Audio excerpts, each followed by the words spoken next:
Well, welcome back. I trust that you had a nice half-hour break and that you were able to clear your mind from all of the information that we've had so far.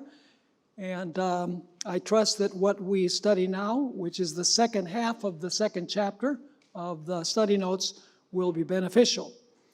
We want to have a word of prayer, like we should always do for each session, and then we'll get right into our study. Father in heaven, we thank you once again for the privilege of meeting together to study this magnificent book of Revelation. We thank you for giving it to us. And we ask that as we open the pages of your holy book, particularly Revelation, that your Spirit will be present in our midst to instruct us, to help us see the times we're living in, that we might make a total and complete consecration of our life to Jesus. We thank you for the promise of your presence, and we claim that promise in the precious and holy name of Jesus. Amen. Okay, we are going to go to page 10 of our study notes. Page 10, we're going to try and get through the second half of this chapter on Revelation chapter 15. Let me just illustrate what we mean by judge and avenge so that it's clear in your mind. You'll notice that the saints at the end of time are going to be singing, judging and avenging. You have judged and you have avenged. They are two related but distinct things. Let me give you an example. We've all heard of the martyrdom of John Huss, right? You know, he was actually a priest in Prague, which used to be Czechoslovakia, and he went down to the southern region of Germany, to Constance, where they gave him safe conduct, and when he arrived there, they threw him into prison, and to make a long story short, he was burned at the stake. Was the earthly tribunal righteous and true in their judgment of Huss? No. Was an injustice done? Yes. Does the injustice need to be rectified? Yes. Of course. When does God rectify the injustice that was committed against Huss? He rectifies it when the name of John Huss comes up in the heavenly judgment. When his case comes up, you know, it's done chronologically, beginning with the first who lived on the earth, which would be Adam, ending with those who are alive. When his turn comes up, the heavenly tribunal examines the record. They say, now wait a minute, his oppressors were wrong and he was right. But he was burned at the stake and they lived. What kind of justice is there in that? So what does the heavenly court do? It reverses the judgment of the earthly court in heaven while Huss is dead. That's the judging part. When will Huss receive the avenging part or the reward part? It's at the resurrection, right? At the end of time. And so judging and avenging are two different things. They're related, but they're not identical. So now let's go to page 11. And notice a song that is sung by the same 144,000 that sang in Revelation 15 and verses 2 to 4. It says there in Revelation 19 verses 1 and 2, after these things, this is the same group singing at the same moment, after these things I heard a loud voice of a great multitude in heaven saying, Hallelujah!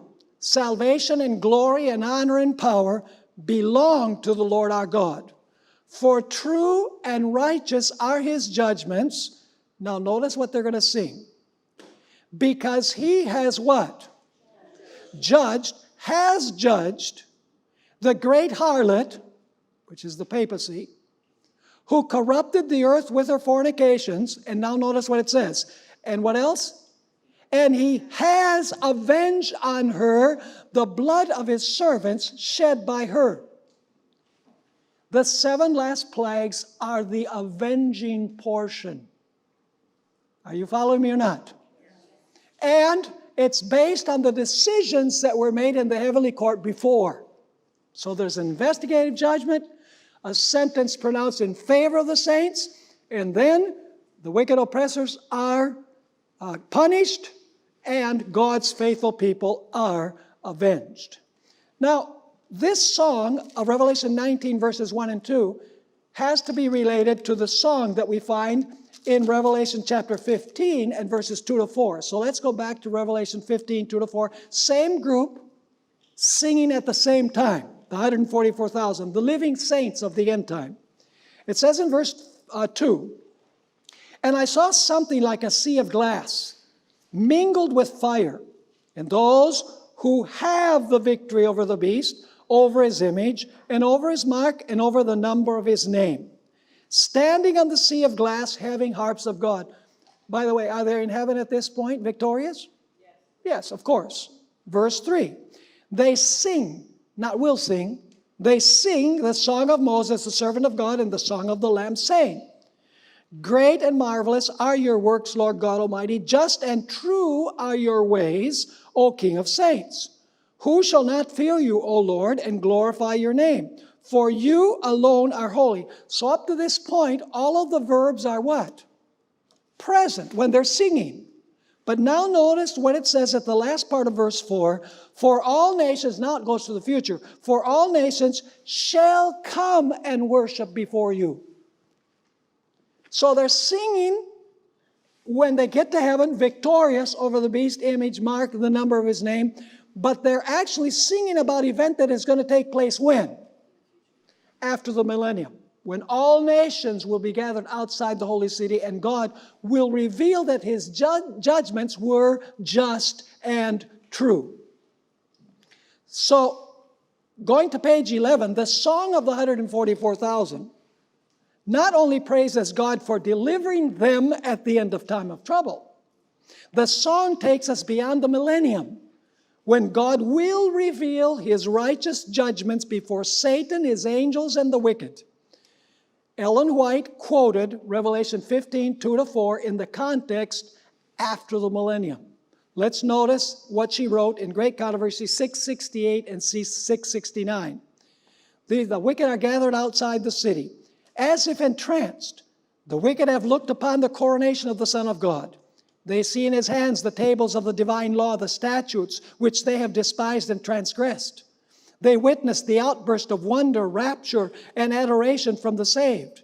And as the wave of melody sweeps over the multitudes without the city, all with one voice acclaim what? Great, here's Revelation 15, 2 to 4. "Great and marvelous are thy works, Lord God Almighty. Just and true are thy ways, thou King of saints."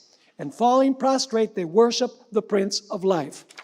And then in Desire of Ages, page 58, she again quotes Revelation 15 and tells us when it is that this song will be sung. By the way, it's going to be sung at the second coming, and it's also going to be sung after the millennium. But it points to events after the millennium, as well as to events after God's people have been delivered from their enemies.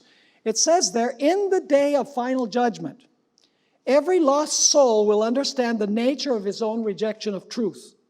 The cross will be presented, and its real bearing will be seen by every mind that has been blinded by transgression. Before the vision of Calvary, with its mysterious victim, sinners will stand condemned." This is after the millennium. "Every lying excuse will be swept away. Human apostasy will appear in its heinous character. Men will see what their choice has been. Every question of truth and error in the long-standing controversy will then have been made plain. In the judgment of the universe, God will stand clear." See, that's why he's righteous and true. "God will stand clear of blame for the existence or continuance of evil. It will be demonstrated," because your judgments have been seen, it says there in Revelation 15. "It will be demonstrated that the divine decrees are not accessory to sin. There was no defect in God's government, no cause for disaffection. When the thoughts of all hearts shall be revealed, both the loyal and the rebellious will unite in declaring," and now she's going to quote the verses from Revelation 15, "Just and true are thy ways, thou King of saints. Who Who shall not fear thee, O Lord, and glorify thy name? For thy judgments are made manifest. Are you understanding this point?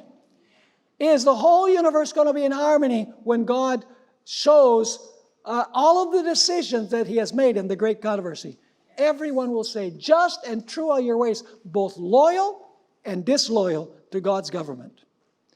Ellen White presents a clear chronological sequence of events from the close of probation to the deliverance of the 144,000. Let's read early writings 36 and 37, and then we have a summary below that of all of the key points. Ellen White wrote, I saw that the 4 angels would hold the 4 winds until Jesus' work was done in the sanctuary. And then will come the 7 last plagues. These plagues enrage the wicked against the righteous. By the way, it's the first 4 plagues that enrage the wicked against the righteous. We're going to notice that at the point of the 5th plague, God's people are no longer in danger. But she's talking here about the first 4 plagues. These plagues enraged the wicked against the righteous. They thought that we had brought the judgments of God upon them, and that if they could rid the earth of us, the plagues will then be stayed. A decree went forth to slay the saints. The death decree is after the close of probation, not before the close of probation. It's after Satan's final resort. It says, a decree went forth to slay the saints, which caused them to what? To cry day and night for deliverance. That reminds us of the parable in Luke 18, where it says, will God not deliver his elect who cry to him day and night? So we have to go back to the parables to get a full picture. It continues saying, this was a time of Jacob's trouble. Then all the saints cried out with anguish of spirit and were delivered by the voice of God. The 144,000 triumphed. Are the 144,000 the living folks? Are they the living? Of course, very clearly. Did they go through the time of trouble? Yes. Their faces were lighted up with the glory of God. So based on this statement, notice the chronological sequence. The angels hold the 4 winds. That's now, right? Then what happens? Jesus finishes his work. He says, he who is righteous, let him be righteous still. He is holy, let him be holy still. He is filthy, let him be filthy still. He who is unrighteous, let him be unrighteous still. He finishes his work in the sanctuary. Then what do the angels do? They pour out the 7 last plagues. What happens when the plagues are poured out with the wicked? Particularly the first 4, we're going to notice in our study. They say, oh, it's because these people, these Sabbath keepers, and so they're going to turn against Sabbath keepers. So then what do the wicked do in their rage? They give a death decree against the 144,000 or living righteous. And this will be the time of what? The time of Jacob's trouble. The 144,000 or the living saints, those who go through the time of trouble, will cry day and night for their deliverance. And what will deliver them? The voice of God will deliver the 144,000, the living saints, and their faces will light up, Ellen White adds, like the face of Moses when he came down from the mount. So Ellen White wrote about the moment that the 144,000 gained the victory over the worshipers of the beast, his image, and his mark. I want you to notice that when she refers to this, she refers to all of God's faithful people as Israel. Don't miss this point. Early writings, 285 and 286, she wrote, the Israel of God, she's describing all of God's saints from every nation, kindred, tongue, and people. The Israel of God stood with their eyes fixed upward, listening to the words as they came from the mouth of Jehovah and rolled through the earth like peals of loudest thunder. This is when God's people are delivered. It was awfully solemn. At the end of every sentence, the saints shouted, glory, hallelujah. Their countenances were lighted up with the glory of God, and they shone with glory as did the face of Moses when he came down from Sinai. The wicked could not look upon them for the glory.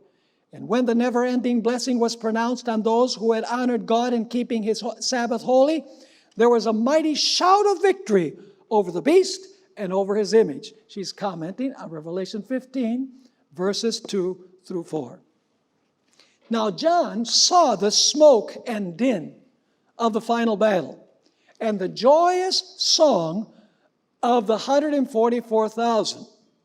This is how she describes it. And she's going to quote once again Revelation 15, 2 and 3.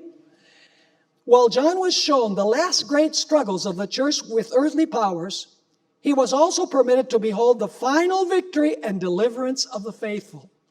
He saw the church brought into deadly conflict with the beast and his image, and the worship that the beast enforced on pain of death. But looking beyond the smoke and din of the battle, going to the positive side, after the crisis, the victory, once again, but looking beyond the smoke and din of the battle, which battle? I added in brackets, Armageddon, that's right. He beheld a company upon Mount Zion with the Lamb, having instead of the mark of the beast, the Father's name written in their foreheads. And again he saw, she's going to quote Revelation 15 now, and again he saw them that had gotten the victory over the beast, over his image, over his mark, and over the number of his name, stand on the sea of glass, having the harps of God, and singing the song of Moses and the Lamb. Now it's interesting that Ellen White intermingles the description of the 144,000 with the description of the great multitude that no one could number. Now, in another anchor class, the one that dealt with prophetic principles, I showed what I believe to be the case, and that is that the 144,000 and the great multitude which no one can number are actually the same group.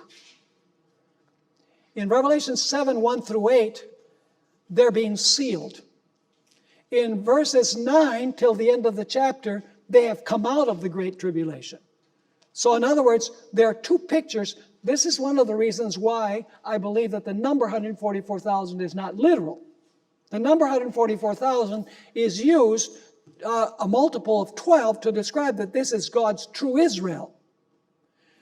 But the last half of the chapter deals with those who were sealed, having gone through the Great Tribulation, and they've made their robes white in the blood of the Lamb. That's why Ellen White makes no distinction between the great multitude and the 144,000, because they're the same group.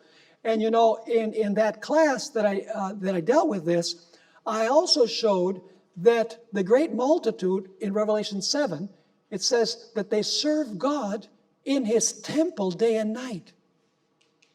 But Ellen White had a vision, I believe in Early Writings, page 16, where she says that when they approached the temple, an angel raised his hand and said, only the 144,000 enter here. So the great multitude serves in his temple day and night, but the angel said only the 144,000 enter here. So the only conclusion you can reach is that it's dealing with the same group. Let's read this long passage, and you'll see how she intermingles the two. This is Great Controversy, 648 and 649. It's a long passage, but it's loaded with valuable information. Upon the crystal sea before the throne, that sea of glass as it were mingled with fire. This, he's gone back to Revelation 15, 2 to 4. So resplendent is it with the glory of God, are gathered the company that have, now she quotes Revelation 15 again, are gathered the company that have gotten the victory over the beast, and over his image, and over his mark, and over the number of his name. Now notice the verses that I placed in brackets. Where is she getting this quotation from? Revelation 15, verse 2. Now she continues, with the Lamb upon Mount Zion. What is she referring to there? Revelation 14, verse 1. Having the harps of God. Once again, she's going to Revelation 15, verse 2. They stand. The 144,000 that were redeemed from among men. Revelation 14, verse 4, she's alluding to. And there is heard as the sound of many waters, as the sound of great thunder, the voice of harpers harping with their harps. She's referring to Revelation 14, verse 2. And they sing a new song before the throne, a song which no man can learn save the 144,000. She's referring to Revelation 14, verse 3. It is the song of Moses and the Lamb, a song of deliverance. Now she's alluding to Revelation 15, verse 3. None but the 144,000 can learn that song. She's alluding to Revelation 14, verse 3. For it is a song of their experience, an experience such as no other company have ever had. These are they which follow the Lamb whithersoever he goeth. She's referring to Revelation 14, verse 1. These, having been translated from the earth, so who are the 144,000? They're what? Do they die? No. Having been translated from the earth, from among the living, in case you didn't understand the word translated, are counted as firstfruits unto God and to the Lamb. She's referring to Revelation 14, verse 4. And now she's going to do something really interesting. She's now going to apply a verse that deals with the great multitude to the 144,000. This is what she says. These are they which came out of great tribulation. Revelation 7, verse 14, which refers to the great multitude. These are they which came out of the great tribulation. They have passed through the time of trouble, such as never was since there was a nation. Can that be the redeemed of all ages? No, absolutely not. They have endured the anguish of the time of Jacob's trouble. Can that be said of all the redeemed? No. They have stood without an intercessor through the final outpouring of God's judgments. Can that be referring to all of the redeemed? No. But they have been delivered, for they have washed their robes and made them white in the blood of the Lamb. Once again, she's quoting a verse that deals with the great multitude. She's applying it to the 144,000. Now she's going to go back to Revelation 14, which deals with the 144,000. In their mouth was found no guile, for they are without fault before God. Now she's going back to Revelation 14, verse 5. Therefore, now she's going to go back to the great multitude again. Therefore they are before the throne of God and serve him day and night in his temple, and he that sitteth on the throne shall dwell among them. Now Revelation 7, verse 15, the great multitude. They have seen the earth wasted with famine and pestilence, the sun having power to scorch men with great heat. That's the fourth plague, Revelation 16, 8 and 9. And they themselves have endured suffering, hunger, and thirst. But, now she's going to go back to quote verses on the great multitude. But they shall hunger no more, neither thirst any more, neither shall the sun light on them, nor any heat. For the Lamb which is in the midst of the throne shall feed them, and shall lead them into living fountains of waters, and God shall wipe away all tears from their eyes. Did Ellen White understand that the great multitude of the 144,000 are the same group? She did. She was very perceptive. See, people are critical of Ellen White, but when you study her carefully, you see that when she expresses herself regarding Revelation, and you study carefully, she knew what she was talking about because she was inspired by the Holy Spirit. She is an amplification of the book of Revelation. The best commentary on the book of Revelation is the Great Controversy. In fact, the best commentary on Matthew 24 is the book, The Great Controversy. It's no coincidence that in the historical fulfillment, Jesus began in Matthew 24 speaking about the destruction of Jerusalem. That's the first thing Jesus deals with, and he ends by speaking about the second coming. Do you know how Ellen White begins the book Great Controversy? With the destruction of Jerusalem. Do you know how she ends the book Great Controversy? With the second coming and final events.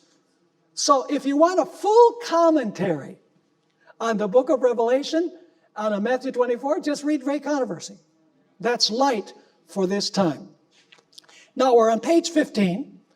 We're going to deal with verse 5 now. What does verse 5 have to say? It says there, after these things I looked, and behold, the temple of the tabernacle of the testimony in heaven was opened. Now there's an important nuance here. The temple of the tabernacle was opened. What is the tabernacle? The tabernacle is the totality of the sanctuary, the tent itself. What is the temple of the tabernacle? The temple of the tabernacle is the most holy place. The word naos, which is translated temple, in the book of Revelation appears 16 times, and every time it refers to the most holy place. So it says in verse 5, once again, after these things I looked, and behold, the temple of the tabernacle, in other words, the most holy place of the tabernacle, was open in heaven. Now, why is it called the temple, or the temple of the tabernacle? The temple of the tabernacle. Why is it called the testimony here? What was the testimony? The Old Testament refers to the testimony as the Ten Commandments inside the Ark of the Covenant. Now let's go to the note here on page 15.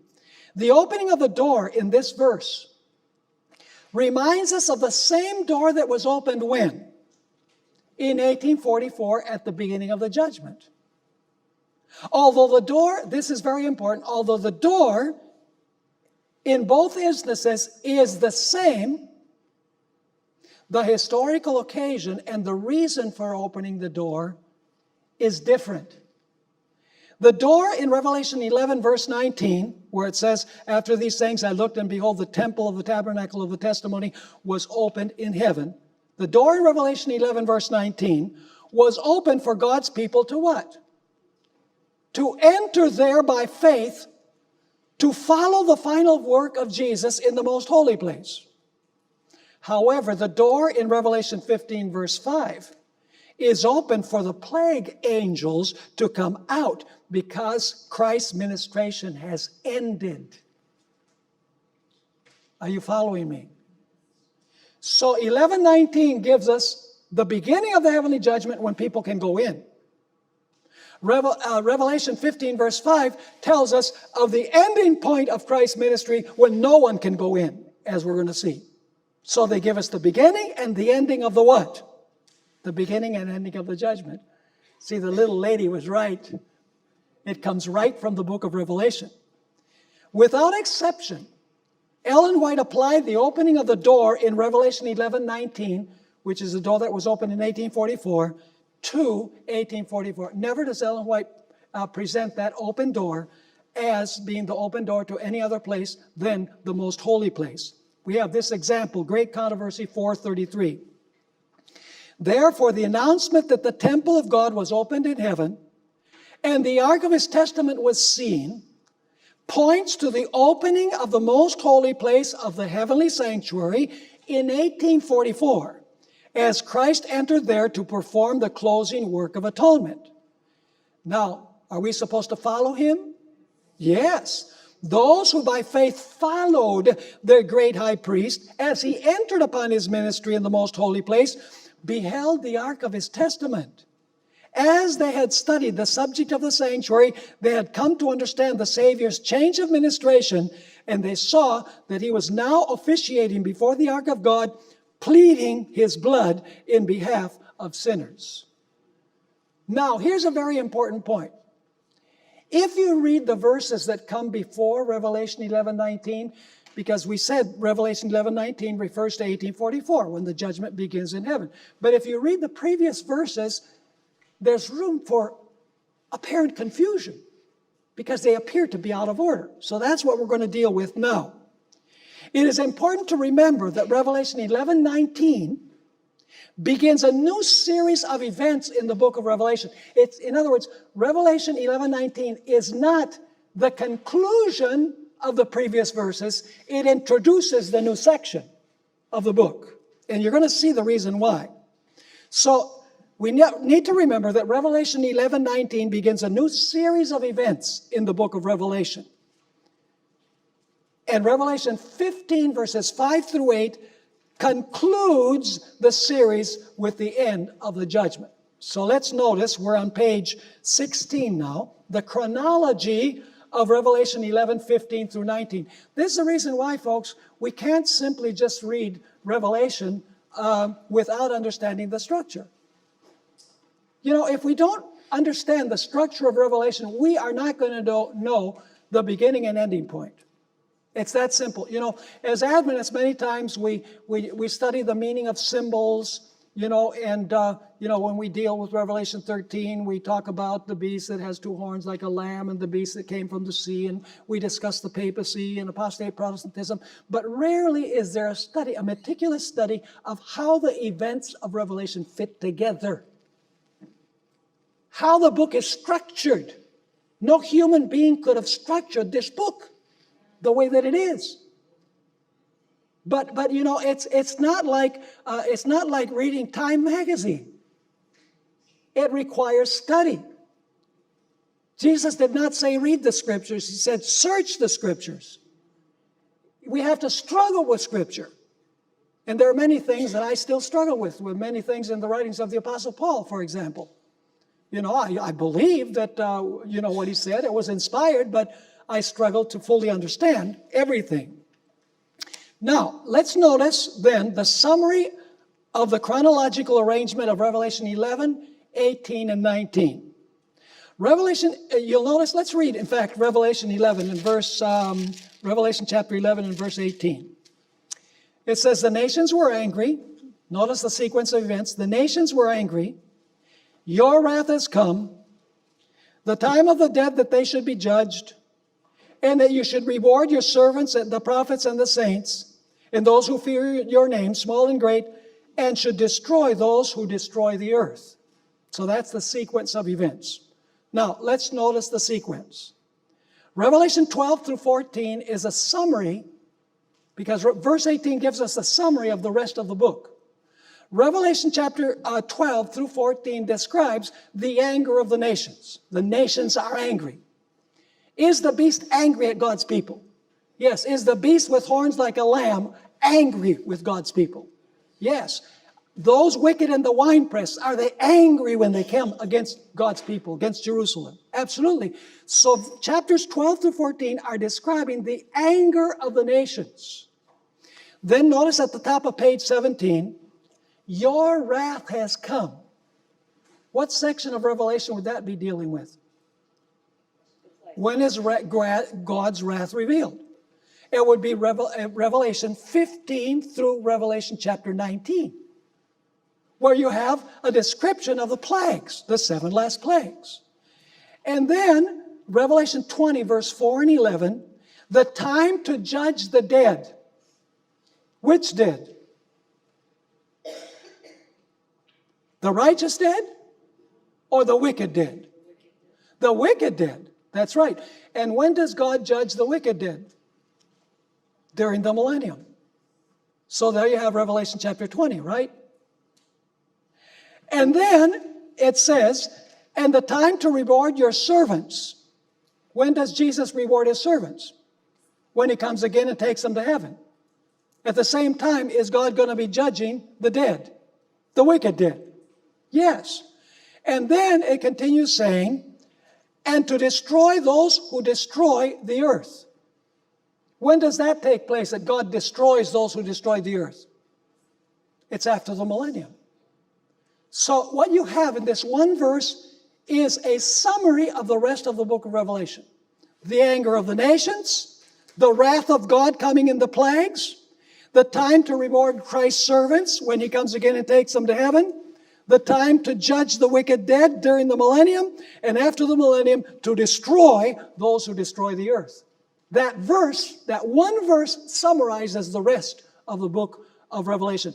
Ellen White understood this. How'd she understand it? Lucky guess, right? No, Ellen White's always right when it comes to this. Now notice the statement that I skipped in early writings, page 36. This is page 16. Then I saw that Jesus would not leave the most holy place until every case was decided either for salvation or destruction. And now notice this. And that the wrath of God could not come until Jesus had finished his work in the most holy place, laid off his priestly attire, and clothed himself with garments of vengeance. Then Jesus will step out from between the Father and man, and God will keep silence no longer, but pour out his wrath on those who have rejected his truth. Now she's going to refer to the verse that we read, Revelation 11, verse 18. She wrote this, I saw that the anger of the nations, the wrath of God, and the time to judge the dead were separate and distinct. Are you with her? Not only separate and distinct, but in chronological order. Because she says one following the other. So does the anger of the nations take place before God pours out his wrath? Yes? So is that during probationary time and also during the time of trouble? Absolutely. So when would the time to judge the dead be? Is that talking about 1844? The time to judge the dead? Are the righteous dead judged after the plagues? No. So it must be the judgment of whom? It must be the millennial judgment in heaven of the wicked. So she says, I saw the anger of the nations, the wrath of God, which is the plagues, and the time to judge the dead, that's the wicked dead that are left on the earth, were separate and distinct, one following the other. Also that Michael had not stood up, and that the time of trouble, such as never was, had not yet commenced. And now notice what she says. The nations are now getting angry. Does this happen during probationary time? Are you understanding this? See, we need to understand that Revelation 11, verse 18, is a summary of the rest of the book. The seventh trumpet ends in verse 17, 11:17. That's where the series of the trumpets ends. Revelation 11:18 summarizes the rest of the book, and then Revelation 11:19 takes us to the moment when the heavenly investigative judgment begins for the righteous. And that begins a new section of the book of Revelation. So let's notice here, Revelation, let's go to the bottom of page 16 again. Revelation 12 through 14, the nations are angry. That's happening now. Your wrath has come. It's when the 7 last plagues are poured out. The time to judge the dead. That's the wicked dead during the 1,000 years. The time to reward your servants. When the wicked dead are judged, God's people are rewarded with heaven. And then after the millennium, God will destroy those who destroy the earth. And then Revelation 11:19 introduces chapters 12 through 14. Now let's go to Revelation 3, 7, and 8.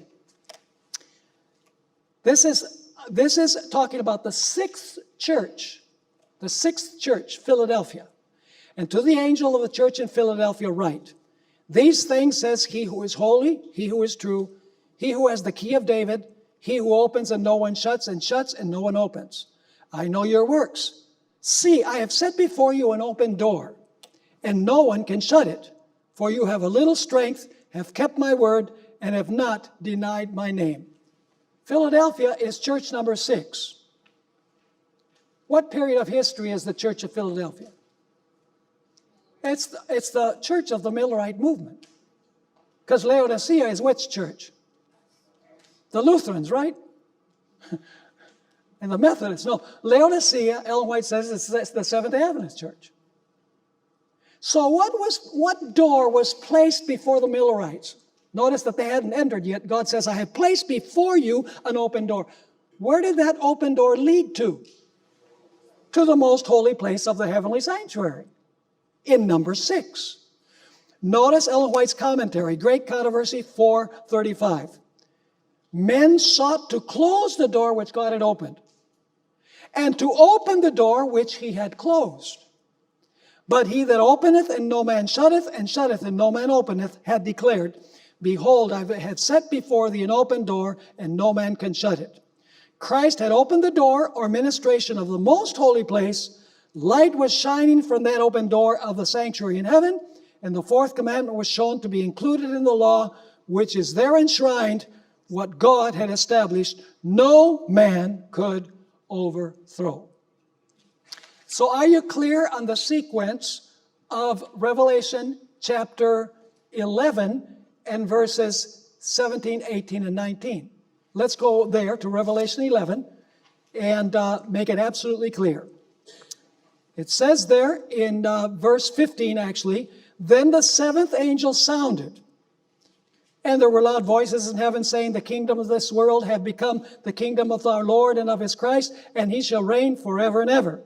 And then let's jump down to verse 17, saying, we give you thanks, O Lord God Almighty, the one who is and who was and who is to come, because you have taken your great power and reigned.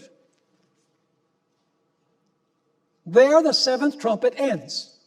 The series of the trumpets ends. And then verse 18 gives us a summary of the rest of the book. And then verse 19 takes us back to 1844. And Revelation is going to develop all of the events that lead to the final conflict, the millennium, and what takes place after the millennium. Now let's go to verses 6 and 7. Verses 6 and 7 are occurring actually before the vials are poured out. Let's read those verses. And out of the temple came the seven angels, having the seven plagues, clothed in pure bright linen, and having their chests girded with golden bands. Then one of the four living creatures gave to the seven angels 7 golden bowls full of the wrath of God, who lives forever and ever. So now the angels are given the bowls, and the angels are going to do what? They're going to come and they're going to pour out the 7 last plagues. And verse 8 is of critical importance.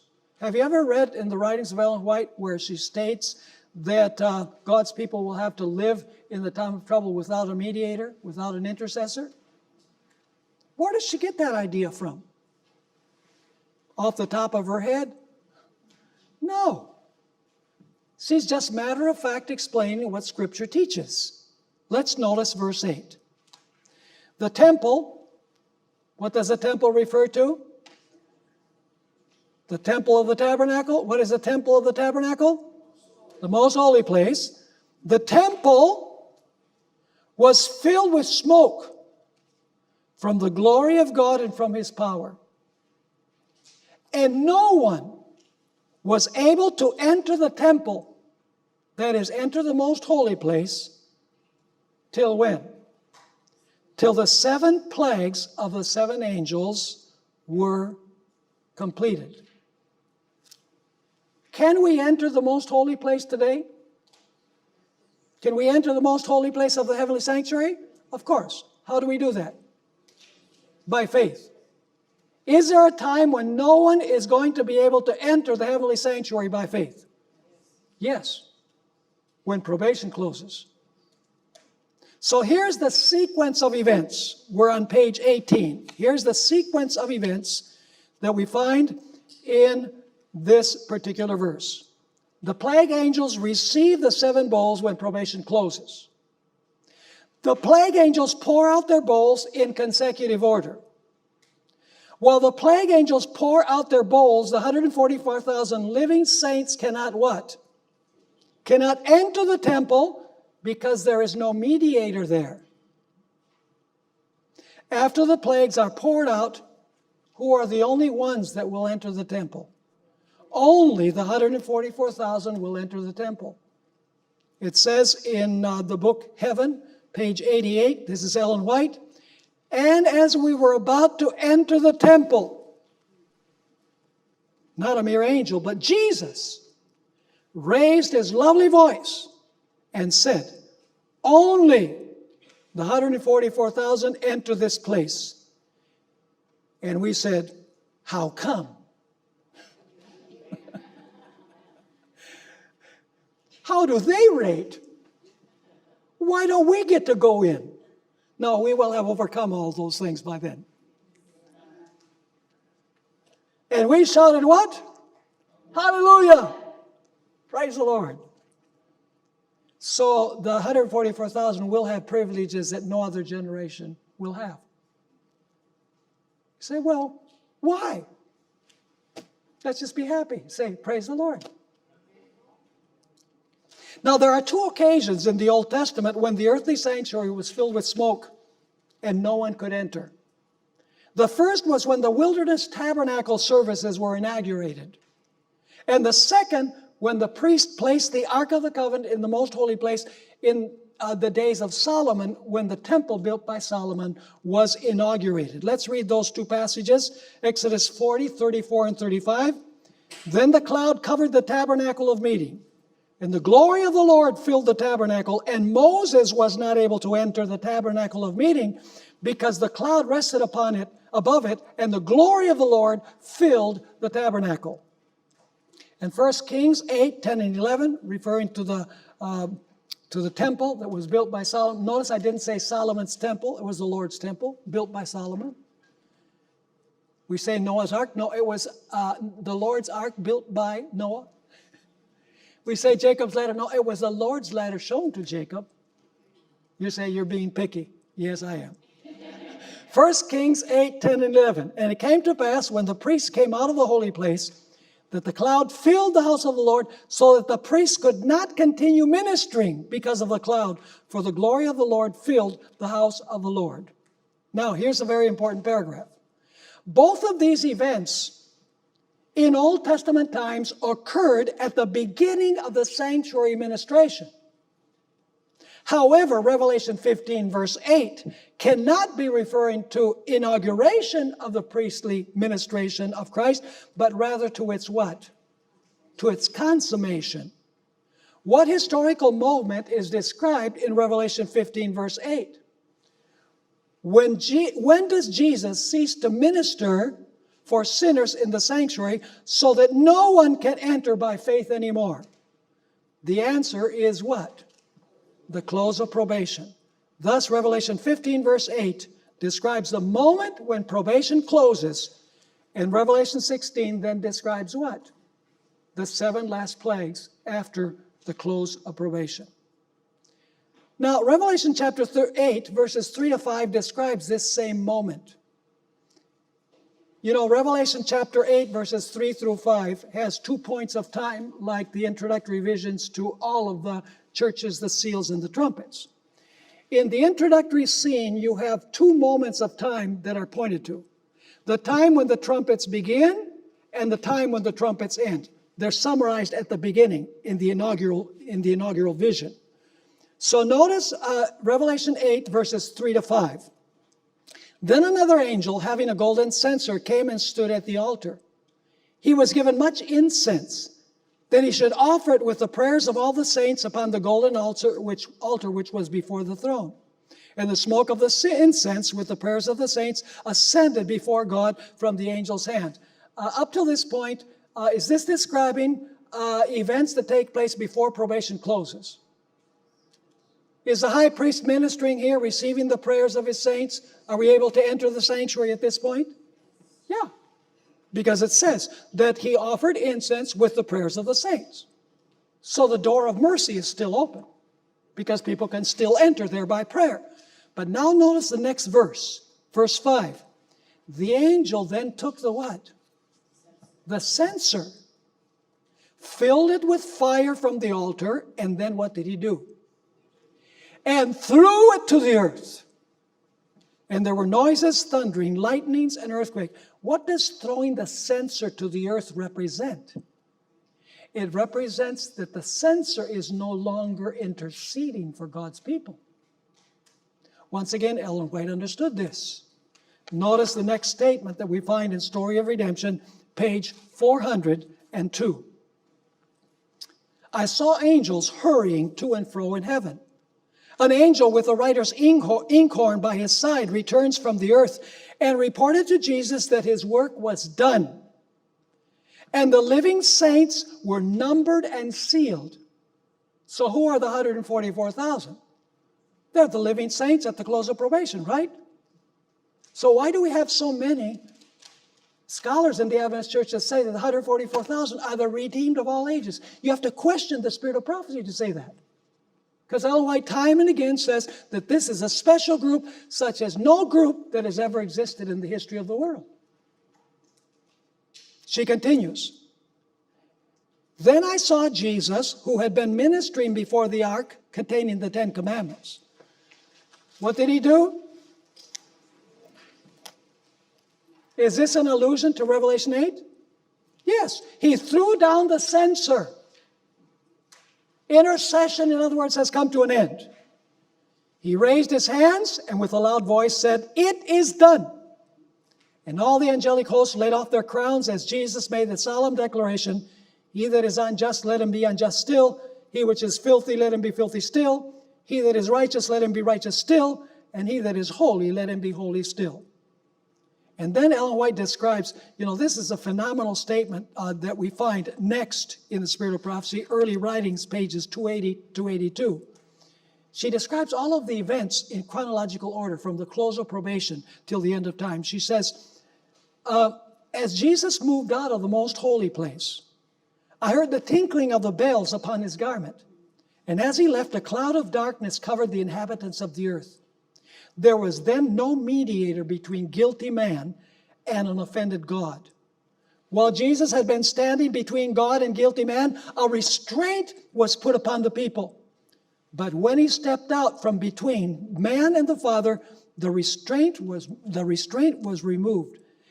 And Satan had entire control of the finally impenitent. We cannot imagine what the world is going to be like, folks.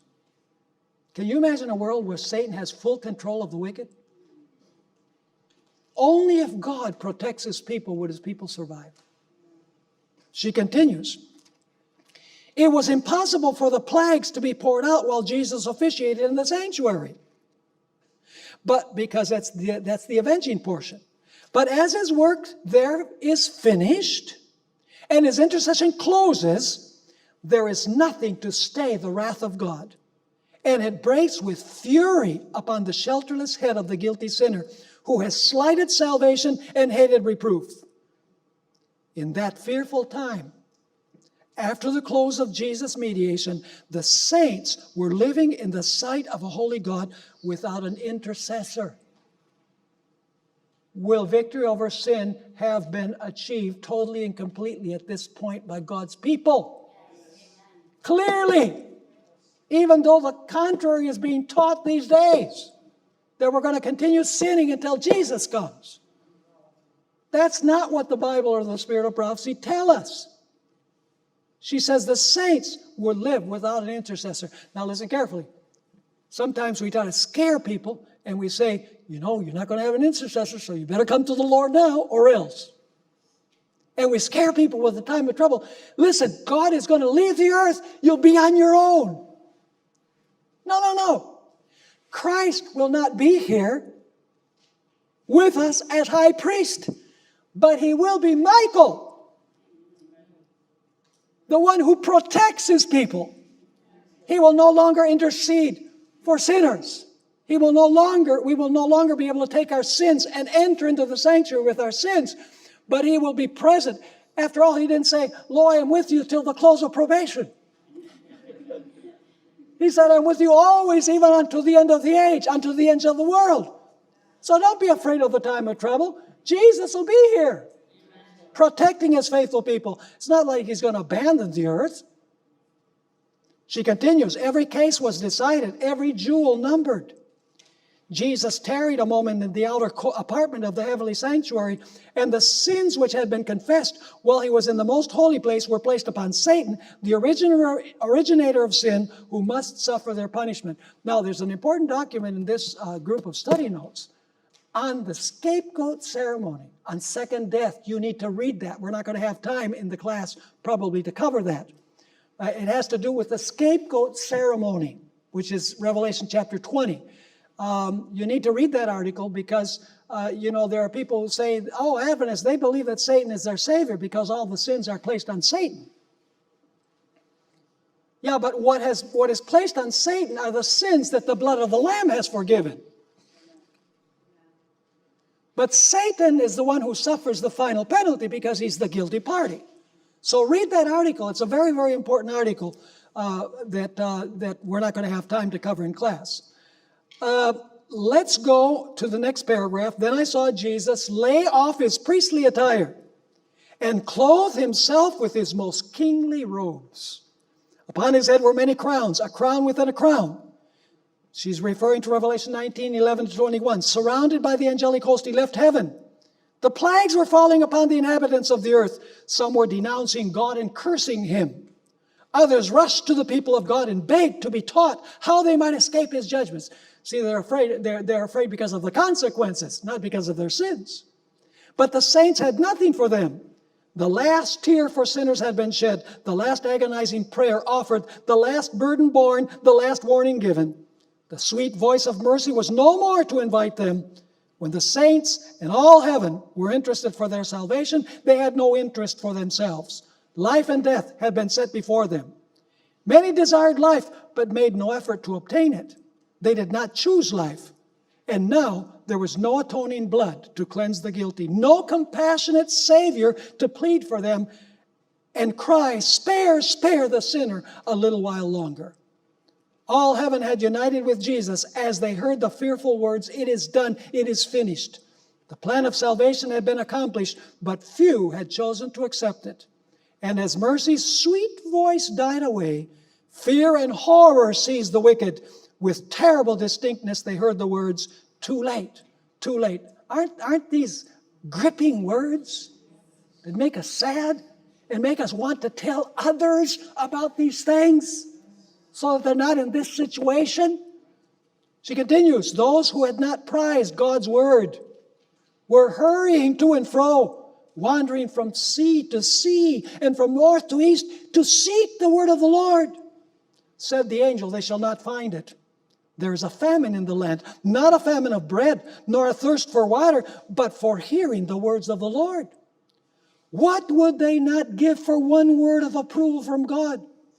But no, they must hunger and thirst on. Day after day have they slighted salvation, prizing earthly riches and earthly pleasure higher than any heavenly treasure or inducement. They have rejected Jesus and despised his saints. The filthy must remain filthy forever. And then you have a description of the wicked. Many of the wicked were greatly enraged as they suffered the effects of the plagues. It was a scene of fearful agony. Parents were bitterly reproaching their children, and children their parents. Brothers their sisters, and sisters their brothers. Loud wailing cries were heard in every direction. "It was to you who kept me from receiving the truth, which would have saved me from this awful hour." The people turned upon their ministers with bitter hate and reproached them. This is the sixth plague we're going to see. "You have not warned us. You told us that all the world was to be converted, and cried, 'Peace, peace,' to quiet every fear that was aroused. You have not told us of this hour, and those who warned us of it you declared to be fanatics and evil men who would ruin us. But I saw that the ministers did not escape the wrath of God. Their suffering was tenfold greater than that of their people." It is a serious thing to be a preacher of the gospel. Much more serious than the common member in the pew. Ministers will bear huge guilt for preaching mere evangelical sermons and not present truth, as it's found in the Scriptures. So we'll meet at the next class and take our next chapter.